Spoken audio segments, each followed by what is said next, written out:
बिस्मिल्लाहिर्रहमानिर्रहीम। अस्सलाम वालेकुम व्यूअर्स, मैं उम्मीद करती हूँ आप खैरियत के साथ होंगे। उर्दू दी लैंग्वेज पर खुश आमदीद। रब्बे ज़ुल जलाल के बबरकत नाम से और प्यारे आका करीम सल्लल्लाहु अलैहि वसल्लम की खिदमत अक़दस में दुरूद सलाम पेश करते हुए अपने चैनल का आगाज़ करते हैं। मेरा नाम नादिया परवेज़ है। तो चलिए शुरू करते हैं आज का सबक। आज सबक नंबर 2 और लिखाई और ख़ूबसूरत तहरीर, जिसे जमील नूरी नस्तलीक तहरीर कहते हैं, उस हवाले से हम जानेंगे कि इसको हम कैसे लिख सकते हैं। आज के सबक के चीदा चीदा नकात कुछ यूँ हैं। नस्तलीक लिखाई के बुनियादी असूल क्या हैं, लाइन के ऊपर आने वाले हरूफ कौन से हैं, और लाइन के और वो कौन से हरूफ हैं जो जमील नूरी नस्तलीक लिखाई में आधे लाइन से ऊपर रहते हैं और आधे लाइन से नीचे। रे के साथ लाइन पर रुकना और रे का लाइन से नीचे जाना। इसी तरह हम ये जानेंगे शोशी भार में कैसे बदलते हैं, और इसी तरह हम इसका तकाबली जायज़ा लेंगे और इसका मुतकाबल करेंगे दूसरे लिखाई के अंदाज के साथ। तो ये हमारा सबक नंबर 2 है, जमील नूरी नस्तलीक लिखाई। और जमील खूबसूरत से है लफ्ज़। अब उर्दू नस्तलीक लिखाई के बुनियादी असूल जमील नूरी नस्तलीक लिखाई को हम जानेंगे। उम्मीद है इसको समझने के बाद आपके लिए जमील नूरी नस्तलीक लिखाई में लिखना कोई मुश्किल नहीं रहेगा।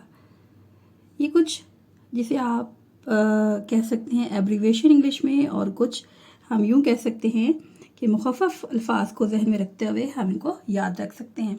अब लाइन के ऊपर आने वाले कुल हरूफ हैं 23, जैसे अलिफ, अलिफ मद आ, बे का ख़ानदान, दाल की फैमिली, रे की फैमिली, तोए ज़ोए, फ़े काफ की फैमिली, वाओ हे हमज़ा और बड़िए। अब देखिए अलिफ अलिफ मदा, बे पे, ते टे से, दाल दाल ज़ाल रे रे जे ये, तोए ज़ोए, फ़े काफ काफ और हे हमज़ा बड़िए। तो कुल ये अल्फाज हो गए 23।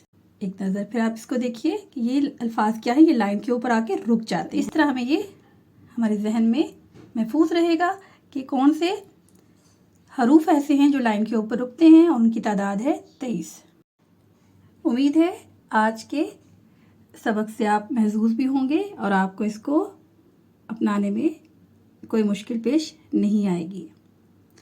अब यहाँ पे हैं आधे लाइन से ऊपर आधे लाइन से नीचे जाने वाले हरूफ। इनकी तादाद है 15, और आपके जहन में आता होगा फ़ौरन वो लटके हुए हरूफ होते हैं। वो कौन से हरूफ होते हैं? बिल्कुल ठीक है, वो लटके हुए हरूफ होते हैं और उनका पेट नीचे से लटक रहा होता है और वो गुलाई में होते हैं। तो इस तरह हम जान जाएंगे। बिल्कुल ठीक कह रहे हैं आप। वो है जीम का ख़ानदान, और जीम के बाद सीन की फैमिली। अब आपके सामने ये देखिए, जीम चे, हे खीद, सीन शीन, स्वाद स्वाद, आइन गाइन, काफ नुक्तों वाला, लाम मीम, नून और छोटी है। तो इनको हम क्या कहते हैं? बड़े पेट वाले या लटके हुए हरूफ। तो इनकी तादाद कितनी है? 15। ये आधे लाइन से ऊपर आते हैं और आधे लाइन से नीचे जाते हैं। वीडियो पसंद आए तो चैनल को सब्सक्राइब करें, शेयर करें, लाइक करें और कमेंट करें। इसके साथ इनोवेटिव कुकिंग और बेकिंग चैनल को भी सब्सक्राइब करना मत भूलिएगा। तो अब हम जानेंगे कि वो ऐसे कौन से हरूफ हैं जो कि रे के साथ आते हैं और वो लाइन पर रुक जाते हैं। 2 शेप्स होती हैं, एक हम देखते हैं कि लाइन से नीचे जा रहा है और एक लाइन पर रुक रहा है। अब उसकी आप पहचान सादी सी रख लें। एक एब्रीवेशन या मुखफ़फ़ लफ्ज़ बे, जीम, काफ, लाम, नून, हमज़ा छोटी है, बच, कल, नहीं। रे का लाइन के ऊपर रुकना, मुंदरजा झैल हरूफ और उनके ग्रोहों के साथ रे लाइन पर रुकती है, जैसे बे, जीम, काफ, लाम, नून, हमज़ा और छोटी है।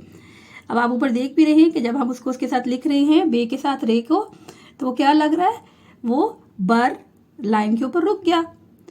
अब जीम का ख़ानदान आ जाएगा, बे की सारी फैमिली, जीम की सारी फैमिली, काफ और गाफ, लाम अलग से है, नून अलग से है, और इसी तरह हमारे पास है हमज़ा, होता है छोटी है और बड़ी है। हमें अक्सर समझ नहीं आ रही होती कि रे जो है कुछ लाइन पे रुक रहा है, कुछ लाइन से नीचे जा रहा है। तो इन अल्फाज का आप जहन नशीन कर ले तो आपको कभी मुश्किल नहीं होगी। तो अब यहाँ पे सीन है, सीन के बाद स्वाद, तोए, फे, काफ, आइन, मीम है। क्या बन गया? सस, तफ, कम, आ। इसको आप जहन पे रखिए। तो रे का लाइन से नीचे आना, इन अल्फाज के साथ जब रे जुड़ती है तो वो लाइन से नीचे आती है।